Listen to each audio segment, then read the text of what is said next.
Naintindihan mo? Dito ka lang! Ayoko! Ayoko sa'yo! Ayoko sa'yo! Hindi ni Mami, mga bad kayo! Ba't kami pa kayo ng bad, ha? Kami ni Mami? Pagkatapos ka naming alagaan, palakihin, konting sul-sul lang sa'yo na beyang yon. Nalalasan na isip mo, ha?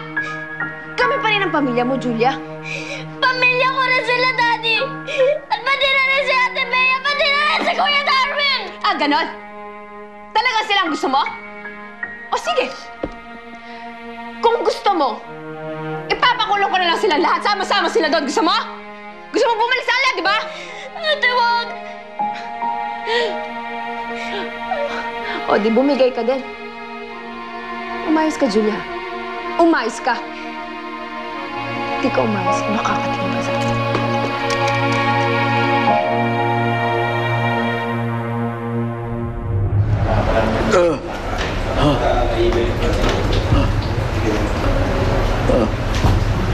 Yay! Thank you, Daddy. Thank you, Ate Bea. Promise si Daddy sa'yo. Sa inyong dalawa, hindi na kayo magkakaroon. Kaya aayusin natin ang buhay natin. Okay, Bea? Ibabangon tayo muli. Magsisimula tayo ng maayos. Panginoon, bakit niyo kami pinabayaan ng mga anak ko magkahiwalay? Alam niyo naman sila lang ang mahalaga sa akin. Ingatan niyo po sila. Kaya po muna maging ama nila. Habang nandito ako sa loob at wala nang magawa, sana ako nakikinig kayo sa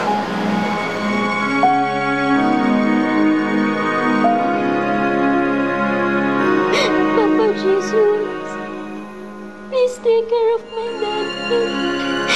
Please take care of Ate Bea. Sana po one day, magkasama-sama ulit kami. Mami, nag-iisa na naman ako. Hindi ko alam kung anong gagawin ko. Hindi ko alam kung saan ako pupunta. Mami, pinabayaan na ba ako? Pinabayaan na ba ako ng Diyos? Pinabayaan na yata kami. Kami ni Daddy, kami ni Julia. Pinabayaan na yata kami.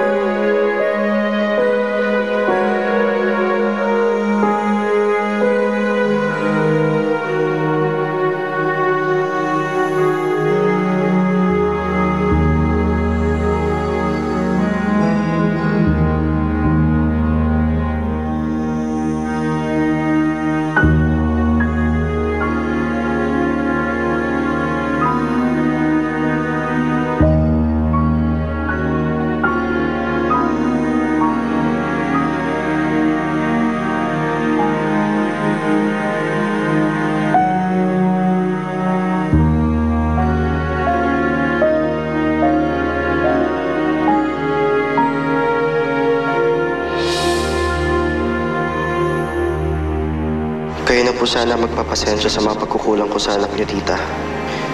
Sa iyo na po ako hihingi ng tawad. Kasi hindi ko na yata makakausap si Bea. Hindi ko po alam kung saan ko siya hahanapin.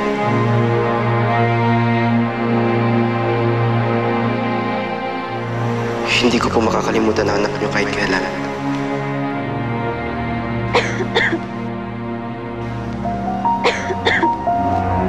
Bea?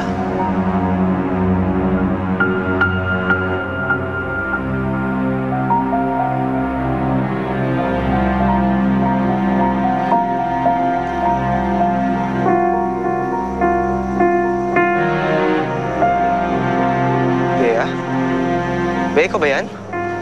Bea! Bea! Bea, ano nangyari sa'yo? Bea! Uy! Ano nangyari? Bea! Ano ba yan?